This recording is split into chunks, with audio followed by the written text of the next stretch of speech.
বিসমিল্লাহির রহমানির রহিম। আসসালামু আলাইকুম। সুপ্রিয় শিক্ষার্থীবৃন্দ, সম্মানিত অভিভাবক, আমার শ্রদ্ধেয় সহকর্মীবৃন্দ, দর্শক যারা এই মুহূর্তে লাইভটি দেখছেন, সকলকে পলাশচানা মডেল উচ্চ বিদ্যালয়ের পক্ষ থেকে আজকের ক্লাসে স্বাগত জানাচ্ছি। ক্লাস পরিচালনায় আমি রাহিমা আক্তার, সহকারী শিক্ষক বাংলা, পলাশচানা মডেল উচ্চ বিদ্যালয়, পলাশ, নরসিংদী। তো শিক্ষার্থীবৃন্দ, আশা করছি তোমরা সকলেই ভালো আছো, সুস্থ আছো এবং নিরাপদে আছো। আলহামদুলিল্লাহ আমিও ভালো আছি। তো ক্লাস নিচ্ছিলাম বাংলা দ্বিতীয় পত্র বিষয়ে, নবম দশম শ্রেণীর। তো সেই বিষয়টি ক্লাস নিব। আর যারা এখন আমার সঙ্গে যুক্ত আছো লাইভে, তোমরা ক্লাসটি একটু শেয়ার করে দিবে এবং যুক্ত থাকবে আমার সঙ্গে।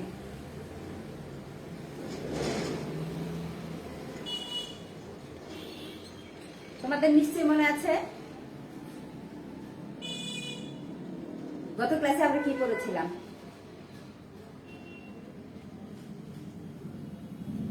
হ্যাঁ, ঠিক ধরেছ, আমরা পড়ছিলাম প্রত্যয়, তাই না? তো আজকে এরই অংশ, পরের অংশে যাবো আমরা।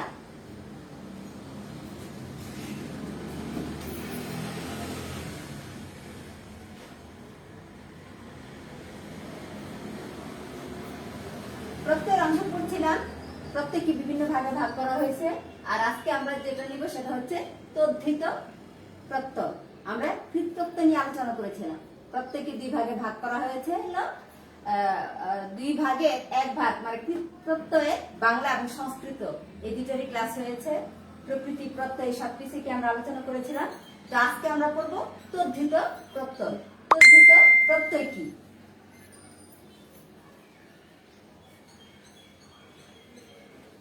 তদ্ধিত প্রত্যয়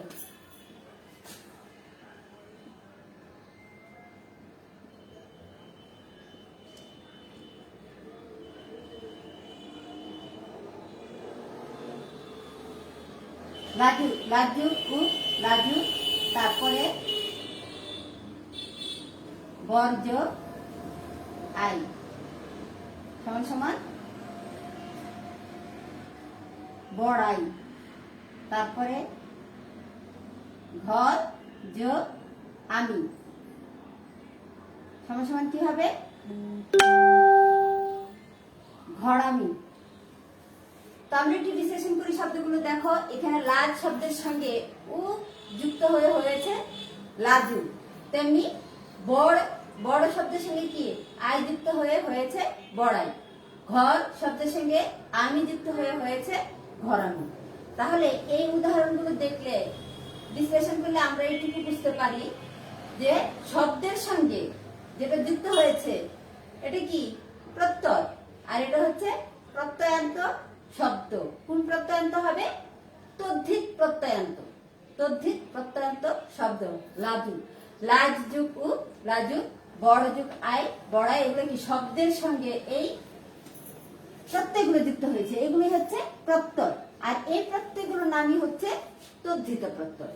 শব্দের সঙ্গে যে প্রত্যয় যুক্ত হয়েছে এটা হচ্ছে তদ্ধিত প্রত্যয়। তাহলে সংজ্ঞাটা নিশ্চয়ই তোমরা বুঝতে পেরেছ।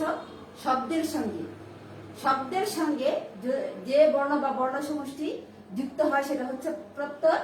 আর নতুন শব্দ গঠন করে এটা হচ্ছে প্রত্যয়ান্ত শব্দ। তাহলে এটা কি? শব্দের সঙ্গে যুক্ত হয়েছে প্রত্যয়, আর শব্দ হয়েছে প্রত্যয়ান্ত শব্দ। তাহলে তদ্ধিত প্রত্যয় আমরা এটাকেই বলবো, এই যে তদ্ধিত প্রত্যয়। শব্দের সঙ্গে যে সমস্ত বর্ণ বা বর্ণ সমষ্টি যুক্ত হয়ে শব্দের শেষে, আমরা এটা জানি যে প্রত্যয় যুক্ত হয় শব্দের শেষে, যুক্ত হয়ে কি নতুন শব্দ গঠন করে সেটা হচ্ছে তদ্ধিত প্রত্যয়। এখন এই শব্দগুলো কি বলা হয়? শব্দগুলো এগুলো হচ্ছে কি? নাম শব্দ। শব্দ মানে নাম শব্দ। ক্রিয়াপদ ছাড়া বাকি সমস্ত শব্দই কি? নাম শব্দের অন্তর্গত। এটা তোমাদের নিশ্চয়ই মনে আছে। ক্রিয়া শব্দ ছাড়া আর বাকি যা আছে সবগুলোই কি? নাম শব্দের অন্তর্গত। তাহলে শব্দের সঙ্গে যে সমস্ত যে প্রত্যয় যুক্ত হয়ে নতুন শব্দ গঠন করে সেটা হচ্ছে তদ্ধিত প্রত্যয়। এগুলো প্রত্যয়, এই যে বর্ণ বা বর্ণ সমষ্টি, যেগুলো কি নিজস্ব কোনো অর্থ নেই। নিশ্চয়ই তোমাদের মনে আছে প্রত্যেক ক্লাসে কি বিস্তারিত আলোচনা করেছিলাম। বর্ণ বা বর্ণ সমষ্টি যেগুলো কি নিজস্ব কোনো অর্থ নেই, তাহলে এগুলো যুক্ত হয়েছে শব্দের সঙ্গে। শব্দের সঙ্গে যুক্ত হয়েছে বলে এটা কি তদ্ধিত প্রত্যয়। তাহলে এই শব্দগুলো কি, আবার দেখো এই শব্দগুলোর নাম আছে। কি কি নাম আছে? নাম শব্দ। প্রথমে কি নাম শব্দ, তারপরে প্রাতিপদিক। প্রাতিপদিক কারণ এগুলোতে বিভক্তি যুক্ত নয়, আবার বিভক্তিহীন বলা হয়ে থাকে। বিভক্তিহীন শব্দ, এই সবগুলো হচ্ছে এই যে এই তিনটা, ঘরামি, লাজ, ঘর, বড় আর লাজ, এই শব্দগুলো হচ্ছে কি, এগুলোকে বলা হয় নাম শব্দ, প্রাতিপদিক, বিভক্তিহীন শব্দ। এগুলো গত ক্লাসে আলোচনা করেছিলাম। আর প্রত্যেক তো অবশ্যই গুণ বৃদ্ধি লাগবে। গুণ বৃদ্ধি আলাদা বুঝিয়েছি, গত ক্লাসেও কি আমি গুণ বৃদ্ধি নিয়েছিলাম। তাহলে তদ্ধিত প্রত্যয়টা কি, এটাতে নিশ্চয়ই আর কার কোনো সন্দেহ নেই। আমার মনে হয় যে শব্দের সঙ্গে যে সমস্ত বর্ণ বা বর্ণ সমষ্টি যুক্ত হয় বা যে প্রত্যয় যুক্ত হয়ে নতুন শব্দ গঠন করে সেটা হচ্ছে কি তদ্ধিত প্রত্যয়। আর সব প্রত্যয়ের কাজই হচ্ছে কি নতুন শব্দ গঠন করা, নতুন শব্দ গঠন করা। আমরা যেমন কৃত প্রত্যয়কে ভাগ করেছিলাম, মূল অংশটাই কি প্রকৃতি। সরি, একটু আগে বলতে ভুলে গেছিলাম যে প্রাতিপদিক, বিভক্তিহীন, নাম শব্দ এবং এগুলাকে কি প্রকৃতিও বলা হয়, কারণ মূল যে অংশটা সেটা হচ্ছে কি প্রকৃতি। আর ক্রিয়াপদের মূল অংশ হচ্ছে ধাতু, আর এটা হচ্ছে কি নাম শব্দের প্রকৃতি। তো এই তদ্ধিত প্রত্যয়টাকে কৃত প্রত্যয়কে যেমন দুইটা ভাগে ভাগ করা হয়েছিল, বাংলা কৃত প্রত্যয় এবং সংস্কৃত কৃত প্রত্যয়। তদ্ধিত প্রত্যয়টাকে কি ওইরকম তিনটি ভাগে ভাগ করা হয়েছে। সেই ভাগগুলো আজকে আমরা একটু দেখে নিই। দেখো, একটা হচ্ছে বাংলা তদ্ধিত প্রত্যয়, তদ্ধিত, তারপরে সংস্কৃত, মানে ওই শব্দের উৎপত্তি অনুসারে বাংলা ভাষায় আমাদের শব্দগুলো যে যে ভাগে এসেছে ওই ভাগে কি এগুলোকে বলা হয় সংস্কৃত তদ্ধিত। সংস্কৃত তদ্ধিত। আর এটা কি হবে বলতো? আরেকটা কি হবে? একটা যদি বাংলা তদ্ধিত হয়, একটা সংস্কৃত। সংস্কৃত আর বাংলা দুইটা চলে গেল, বাকি আছে বিদেশি। ঠিক বলেছ। আর এটা হচ্ছে বিদেশি তদ্ধিত। এই তিনটা ভাগে ভাগ করা হয়েছে। তদ্ধিত প্রত্যয়কে তিনটা ভাগে ভাগ করা হয়েছে। আর তদ্ধিত প্রত্যয় নিয়ে আলোচনা আছে তোমাদের। দেখো, এটা হচ্ছে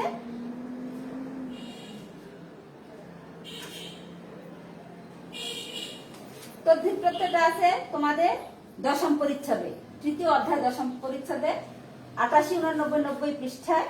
তো এখানে কি অনেকগুলো নিয়ম আছে। তাহলে তিন ভাগে ভাগ করা হয়েছে। কি কি? বাংলা তদ্ধিত, সংস্কৃত, ও আচ্ছা সরি, এখানে বিদেশি। বিদেশি বানানে কি রসিকার হবে, বিদেশি তদ্ধিত। তাহলে তিন ভাগে ভাগ করা হয়েছে। আমি মূল অংশগুলো আলোচনা করব, বাকিটা তোমরা কি বই থেকে এগুলো একটু দেখবে। কারণ এখানে কি প্রত্যেকগুলো কিন্তু আমাদের মনে রাখতে হবে, এখনো বিকল্প নেই। এটা বারবারই বলছি যে প্রত্যেকগুলো কি একটু টুক করে মুখস্থ করে নিতে হবে তোমাদের, যাতে তোমরা সহজে বুঝতে পারো। শব্দ থেকে তোমরা আলাদা করতে পারবে, অবশ্যই আমি জানি শব্দ থেকে আলাদা করতে পারবে এবং অর্থ অনুসারে। আর তদ্ধিত প্রত্যয় কি সবচেয়ে বেশি প্রয়োজন হবে অর্থের, কারণ এখানে প্রশ্নটা এরকমই আসে যে এটা কোন অর্থ, প্রত্যয়ে কোন অর্থ প্রকাশ পেয়েছে, তখন সেই শব্দের কি অর্থটা তোমাকে জানতে হবে। তাহলে তদ্ধিত প্রত্যয়কে কয় ভাগে ভাগ করা হয়েছে? তিন ভাগে। কি কি? বাংলা তদ্ধিত, সংস্কৃত তদ্ধিত এবং বিদেশি তদ্ধিত। তো আজকে প্রথমে আলোচনা করি, চলো বাংলা তদ্ধিত। বাংলা তদ্ধিত প্রত্যয়গুলো কি, এখানে তোমরা একটু বই খাতা করে নিশ্চয়ই হাতে নিয়ে নিয়েছে, ততক্ষণে একটু সহযোগিতা নিবে বইয়ে, এবং কি তাহলে কি সুবিধা হবে আজকের ক্লাসটার জন্য আমি বলবো বিশেষ করে। আর তোমাদের যদি কোনো সমস্যা হয় বুঝতে, একটু তোমরা কমেন্ট বক্সে লিখে জানাবা।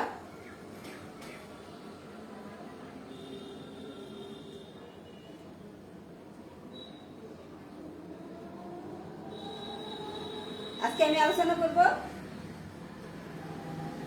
তদ্ধিত প্রত্যয় নিয়ে। তো এর কিছু বাংলা কিছু তদ্ধিত প্রত্যয় আছে, সেগুলো কি আমরা এর শব্দের ব্যবহার সহ একটু দেখে নিব। যেমন আ প্রত্যয় আছে, আই প্রত্যয় আছে, আমি প্রত্যয় আছে, তারপরে হচ্ছে কি ই প্রত্যয়, ইয়া প্রত্যয়, উয়া প্রত্যয়, উর প্রত্যয়, আরো আছে তোমার উ, উক, আরি, এগুলো তোমরা আটিয়া, আলি, লা। তো এই প্রত্যয়গুলো কি তোমরা একটু মুখস্থ করে নিবা। তো প্রথমে যেই উদাহরণটা দেওয়া আছে দেখো, আ প্রত্যয় যুগে। তো এই আ প্রত্যয়টা যুগে এর কি অনেকগুলো অর্থ প্রকাশ করে থাকি। তোমাদের বইতে দেওয়া আছে। আমি একটা উদাহরণ দিয়েছি দেখো, অবজ্ঞার্থে প্রথমে যেটা দিয়েছি চোর যোগ আ। হ্যাঁ, বাংলা তদ্ধিত প্রত্যয় আ প্রত্যয় যুগে চোর যোগ আ মানে হচ্ছে কি চোরা। এটা হচ্ছে তোমার অবজ্ঞার্থে। এই যে আরেকটা আছে কেষ্টা, কেষ্টা যোগ আ সমান সমান কেষ্টা। এটা কি এগুলো হচ্ছে অবজ্ঞার্থে, পূর্ণার্থে অবজ্ঞার্থে, অবজ্ঞার্থে। হ্যাঁ, তাহলে কেষ্ট, চোরা এগুলো কি অবজ্ঞার্থে ব্যবহার করা হয়েছে। এরপরে দেখো আরো আছে বৃহদার্থে ব্যবহার করা হয়েছে ডিঙি, ডিঙি যোগ আ, ডিঙা। কি ডিঙি যোগ আ, ডিঙিটা হচ্ছে ছোট নৌকা, ডিঙি যোগ আ সমানটা কি কি হবে ডিঙা, ডিঙি যোগ আ সমান সমান হবে ডিঙা। আর ডিঙাটা ব্যবহার করা হয়েছে তোমার ছোট অর্থে ডিঙি, আর ডিঙা হচ্ছে কি বড় অর্থে ডিঙা, যেমন সপ্ত ডিঙা।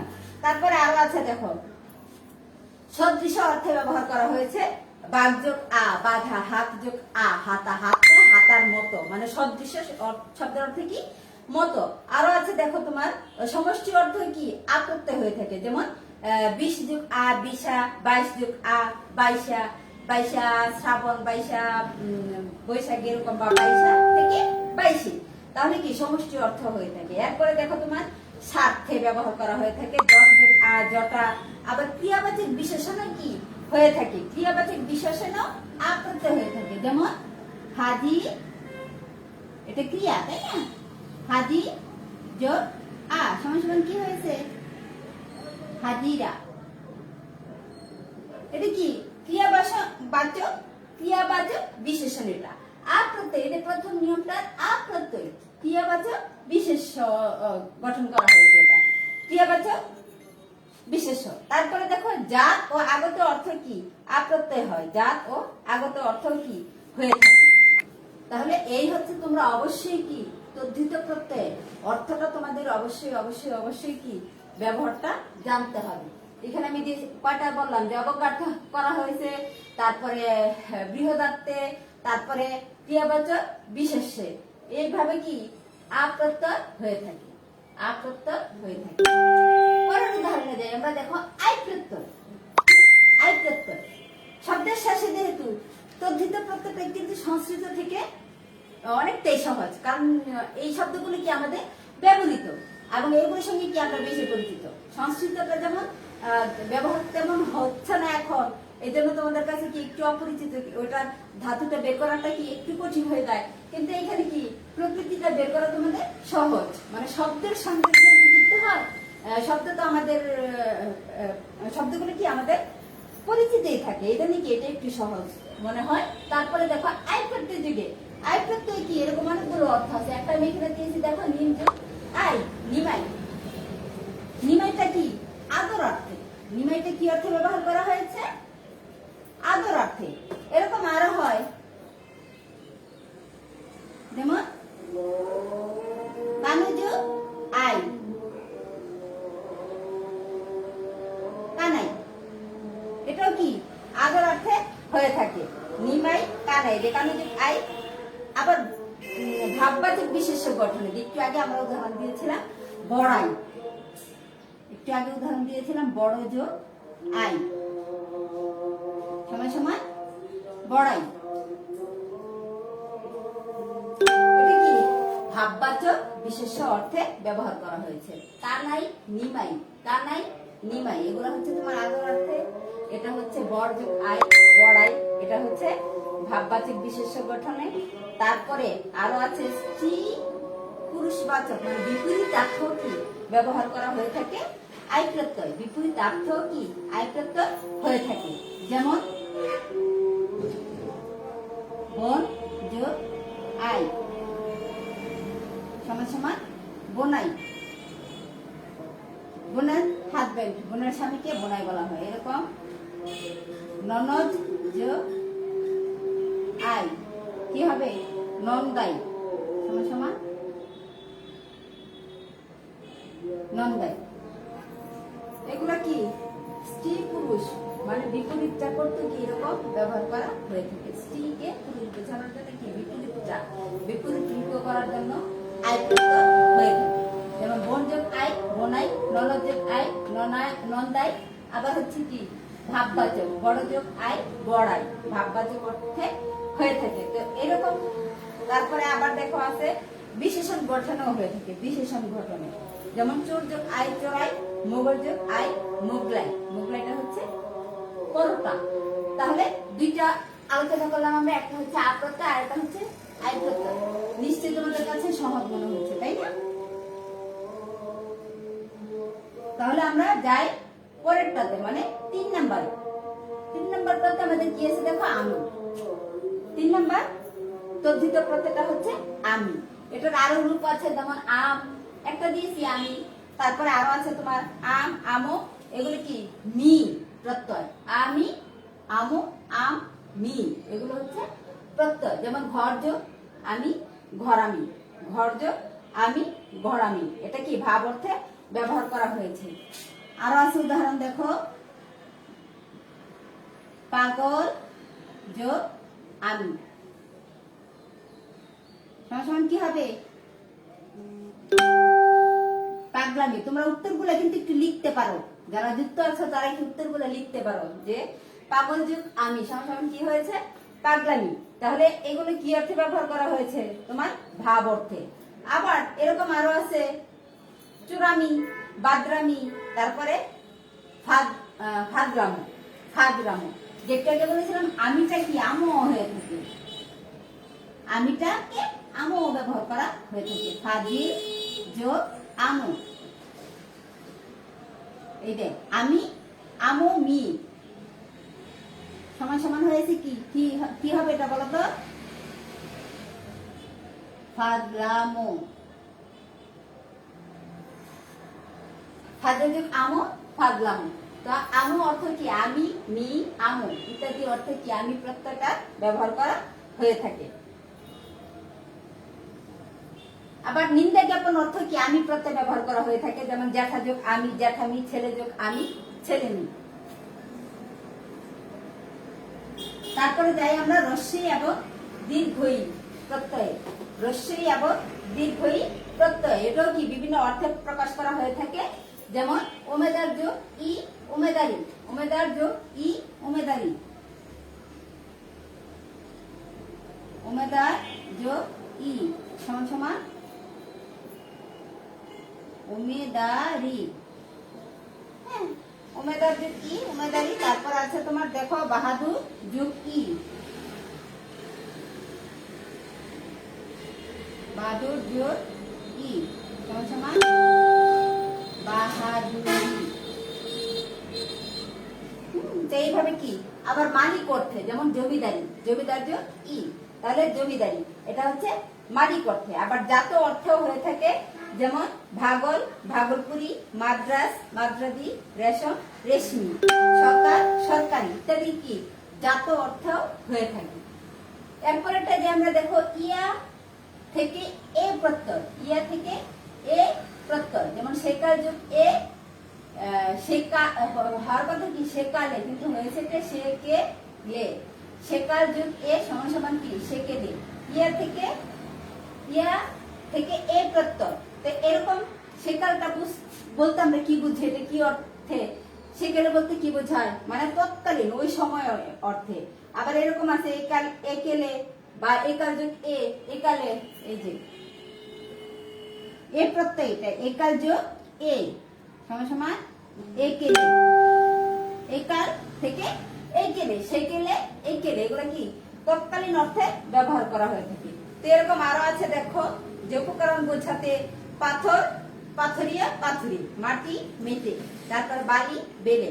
আবার উপজীবিকা অর্থে ইয়া প্রত্যয় হয়ে থাকে, যেমন জাল থেকে জালিয়া জেলে, তারপরে মোট মুটে, আবার নৈপুণ্য বোঝাতে খুন খুনিয়া থেকে খুনে, দেমাক দেমাকি ইত্যাদি। তারপরে অপর্যাপ্ত শব্দ গঠন হয়ে থাকে ইয়া প্রত্যয়, যেমন টন টনে, টন টন টন টনে, তারপরে কন কন কনকনে, গনগন গনগনে ইত্যাদি কি এ প্রত্যয় হয়ে থাকে, ইয়া থেকে এ প্রত্যয়।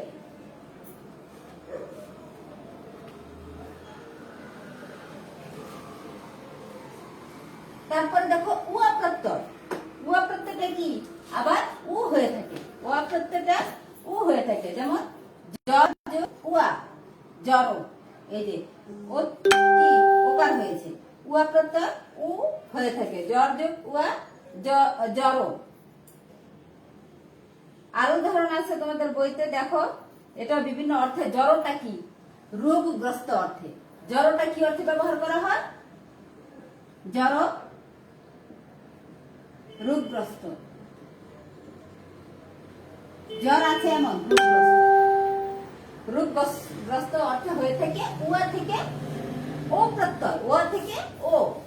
তারপরে দেখো মুক্ত অর্থ হয়ে থাকে টাক টেকো, তারপরে সেই উপকারে নির্মিত অর্থে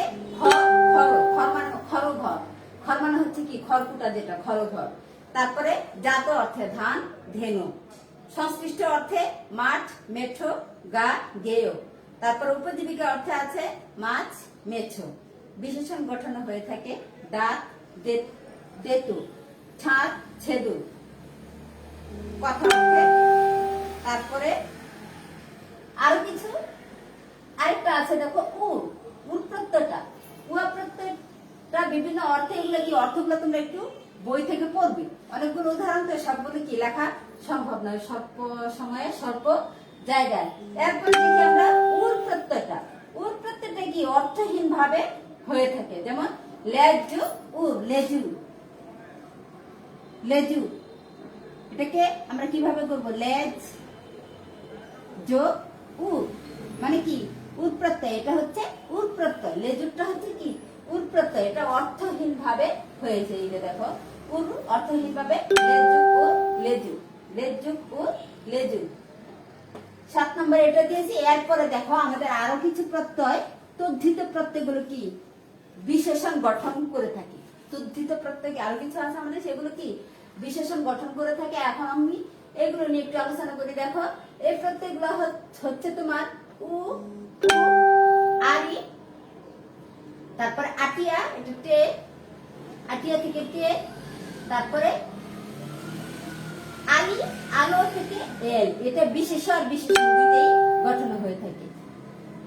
আলি আলো এল, এটা বিশেষ এবং বিশেষণ দুইটাই গঠন করে থাকে। তো উপরের এই চারটা প্রত্যেকই মূলত বিশেষণই গঠন করে থাকে।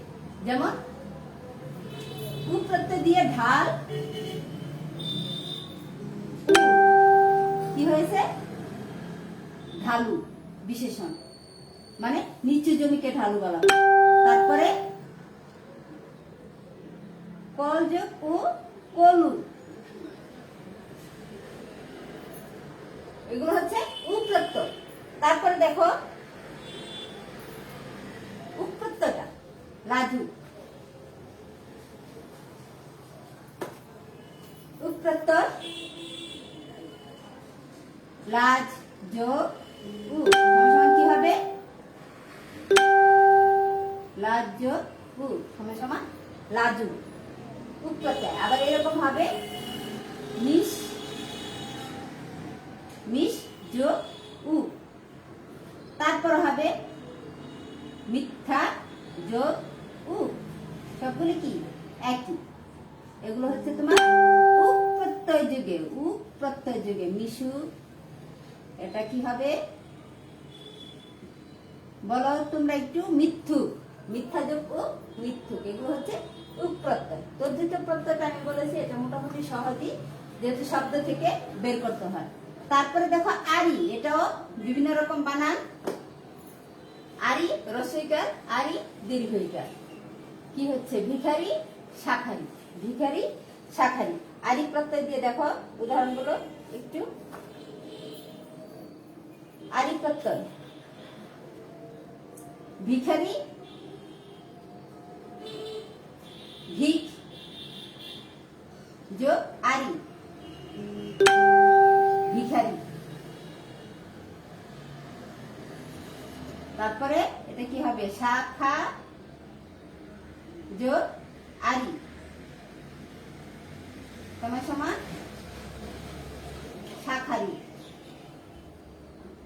আরি প্রত্যয় যুগে ভিখারি, শাখারি ইত্যাদি। এরপরে দেখো আটিয়া প্রত্যয় যুগে। আটিয়া প্রত্যয় যুগে কি হয়েছে? আটিয়া থেকে কি কে পরিবর্তনে, যেমন একটু করে দেখাই। তামাটি, তামা যোগ আটিয়া, এটা পরিবর্তিত হবে কি টে। তামাটে, তামা আটিয়া না হয়ে হবে এটা তামাটে পরিবর্তিত। তেমনি করে ঝগড়া যোগ আটিয়া, এটা রূপটা হবে ঝগড়াটে, তাই না? আটিয়াটা টেতে হবে, আটিয়াটা হবে টে। তামাটে ঝগড়াটে, তামাটে ঝগড়াটে। তারপরে দেখা আছে তোমার আলি, আলো, এল। আলি প্রত্যয় আলি অব্দিকে আলো, তারপরে এটা কি এল হবে, যেমন লাঠিয়াল, লেঠে। তারপরে দুধে ইত্যাদি হচ্ছে কি এল, এল প্রত্যয়। আলিয়া আলো থেকে পরিবর্তিত হয়ে কি এল, যেমন লাঠি আল না হয়ে কি হয়েছে লেঠে। তো সর্বশেষ আরেকটা দেখো লা। লা প্রত্যয় যুগে কি হয়েছে? মেঘলা, একলা। মেঘলা এবং একলা, এগুলো মেঘলাটা হচ্ছে তোমার বিশেষণ গঠনে, মেঘলা বিশেষণ গঠনে। আর যদি বলে এটা কোন প্রত্যয় হয়েছে? আর একলা স্বার্থে, একলা হচ্ছে তোমার স্বার্থে। হ্যাঁ, স্বার্থে বোঝাতে কি একলা হয়েছে। আর এখানে কোন প্রত্যয় যুক্ত হয়েছে? যে মেঘ যোগ লা, এক যোগ লা, এই একলা মেঘলা, লা প্রত্যয় যুক্ত হয়েছে। তাহলে এই ছিল আজকে আমাদের আলোচনার বিষয়, বাংলা তদ্ধিত প্রত্যয়। আমি আশা করছি তোমরা বুঝতে পেরেছো। তো এই প্রত্যয়গুলো কি তোমরা একটু কষ্ট করে কি মনে রাখতে হবে তোমাদের। আর এইভাবে কি কি অর্থ প্রকাশ করেছে তদ্ধিত প্রত্যয়, কি অবশ্যই সেটাকে একটু গুরুত্ব দিয়ে পড়বে, কি অর্থে প্রকাশ পেয়েছে এটাই তোমাদের আসতে পারে তদ্ধিত প্রত্যয় থেকে, যে এটা কোন অর্থে, কোনটা কি প্রত্যয় হয়েছে এবং কোন অর্থ প্রকাশ করেছে। তাহলে শিক্ষার্থীবৃন্দ, পরবর্তী ক্লাসে বাকি অধ্যায়গুলো আলোচনা করে দেব। সংস্কৃত এবং বিদেশি তদ্ধিত, যেহেতু বোর্ডে দ্বিতীয় পত্র অনেক লেখা, অনেকগুলো নিয়ম, সেটা কি একটু সময় সাপেক্ষ হয়ে যায়। এটা নাকি আমি অল্প অল্প করে তোমাদের আলোচনা করে দিচ্ছি। তো আশা করছি তোমাদের সমস্যা হবে না। তা আগামী ক্লাসে কি আমরা বাকি দুইটা নিয়ে আলোচনা করব। এক ক্লাসে হয়তো সম্ভব হবে না, এরকম করে কি আলাদা আলাদা ক্লাসে আলোচনা করতে হবে। তোমরা একটু মনোযোগ দিয়ে ক্লাসটা দেখবে। এখনো যারা যুক্ত আছো, পরবর্তীতেও কি তোমরা একটা ক্লাসটা দেখে নিতে পারো, কারণ এর রেকর্ডটা থাকবে। তো শিক্ষার্থীবৃন্দ, পরবর্তী ক্লাসে আবার দেখা হবে। সে পর্যন্ত সকলে তোমরা ভালো থাকো, সুস্থ থাকো, নিরাপদে থাকো। আজকের মতো এখানে বিদায় নিচ্ছি। আল্লাহ হাফিজ।